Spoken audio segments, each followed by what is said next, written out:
पुण्यश्लोक. आतापर्यंतची महाराष्ट्रातली सगळ्यात मोठी फसवी कर्जमाफी म्हणजे हेच जो तुम्ही व्हिडिओ पाहताय ना, हेच सगळ्यात मोठी कर्जमाफी आहे. या सरकारच्या भाषणाच्या माध्यमातून लोकायले समजत नव्हतं की प्रत्यक्षात कर्जमाफी कशाला म्हटलं जाते आणि प्रत्यक्षात कर्जमाफी कशी झाली आहे. ह्या व्हिडिओच्या माध्यमातून ह्या सरकारने सांगून दिलं आहे की हे कर्जमाफी अशी आहे, एवढी सोपी आहे. पण सोपी नाही आहे ते. त्याच्यामध्ये KYC 7/12 स्टॅम्प पेपर, हे अमकं ढमकं, ह्या सगळ्या गोष्टी त्याच्यामध्ये आहे. हे लोक फक्त तिथून रिमोट दाबून या महाराष्ट्रातल्या शेतकऱ्यांना सांगून राहिले आहे की हे बघा, महाराष्ट्रातली सगळ्यात मोठी आतापर्यंतची ती कर्जमाफी हे आम्ही इतक्या इझिली केली आहे, इतकी सोपी केली आहे. बटन दाबली की डायरेक्ट शेतकऱ्याच्या खात्यामध्ये कर्जमाफीचे पैसे जमा. अरे अजून पण या वरुण मोर्शी मतदारसंघामध्ये गणेशपूर नावाचं गाव आहे, त्या गावामध्ये अजून पण कर्जमाफीच्या याद्या लागल्या नाही आहे.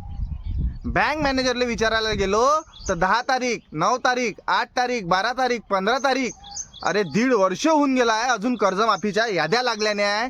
जामठी गणेशपूर युनियन बँकच्या दारावर अजून याद्या लागल्या नाही आहे. अजून शेतकऱ्यानं किती थांबावं, किती वाट पाहावं या कर्जमाफीची. अरे तुमच्याकडून तर सरसकट कर्जमाफी देणं झाले नाही आणि वरतून जे रेग्युलर कास्तकार आहे आणि जे थक्क बाकी आहे त्यांच्याही खात्यात अजून पैसे जमा नाही आहे. अरे किती नालायक आणि निर्लज्ज सरकार म्हणावं तुम्हाला, की तुम्ही जाहिराती मोठ्या मोठ्या करता, आश्वासन मोठे मोठे देता आणि अजून शेतकऱ्याच्या खात्यामध्ये तो पैसा जमा झालेला नाही आहे. अहो काय पाप केलो आम्ही. अहो नियमित कर्जदाराचं तुम्ही सोडूनच द्या, त्यांना तर तुम्ही 50,000चं गांजर देऊन हातात त्यांना चुप्प बसवलाय.